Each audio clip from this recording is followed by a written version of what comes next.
Usok-usok pa. Grabe. Lutong-luto ah. Sabi ng mga matatanda, wag daw siyang halongkatin ng halongkatin para hindi kumati.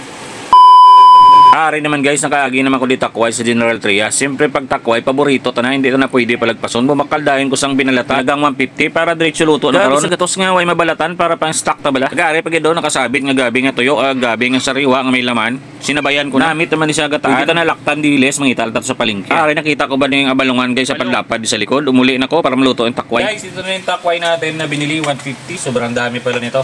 Pero pag naluto to mamaya, kukunti na lang to. Ito binili ko dahil para hindi na tayo maglinis. You know?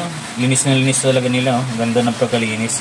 Medyo mahaba yung pagkakating nila. Lutuin natin ito ng adobo. Papula-pulahin lang natin yung baboy sa kagisa bago natin ilagay yung takway. Bagoong alamang, luto na to sa mantika. Nilagyan na siya ng sili. Mapula na siya. Luto natin. Oh. Luto na.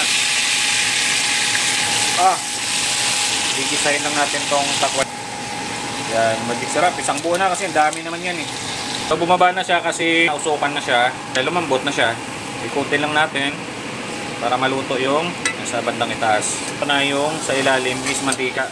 Kung sabi ng mga matatanda, wag daw siyang halongkatin ng halongkatin para hindi kumati.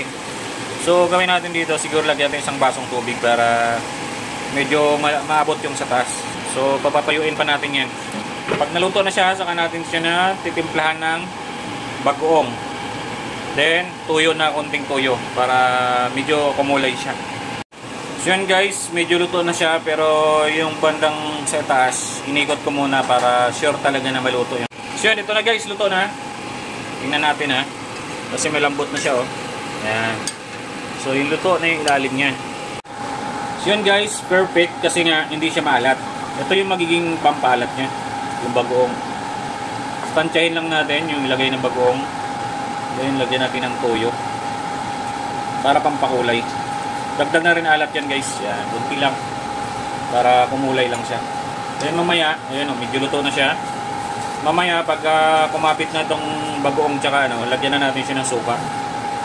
Suka naman guys, di ba yung mga ano to? Ito yung mga hiwa-hiwal ano na, medyo lutong-luto na. Yung suka pang patigas po yun. So lagyan natin siya ng suka para tumigas uli yung itong ano, yung takway. Lagay natin yung suka galing probinsya. So lagay na natin dito para sabay-sabay na sila no. Ano, daon ng laurel na konti lang, yung tansya lang siya. Pangpaamoy lang yun. So yan na siya guys oh. Yan na yun guys oh. Ito na yung magiging finished product niya. Patuyo-tuyuin lang natin ng konti.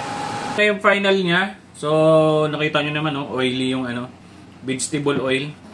Tsaka yan guys, lutong-luto na yan. Sarap na yan. May suka, tapos bagoong, baboy, then magic sarap. Ito na, luto na oh.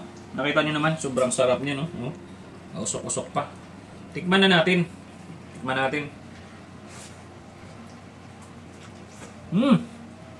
Grabe. Sobrang solid yung sarap guys. Nanonood yung ano, yung bagoong tsaka suka. Medyo nag-combine sila din, masarap. Tapos meron pa siyang ano oh, baboy. Kaya panalong-panalo. Lutong-luto ah. Tara, kain tayo guys. Nakuha na naman natin yung gusto natin makain ngayong gabi. Salamat. Babush.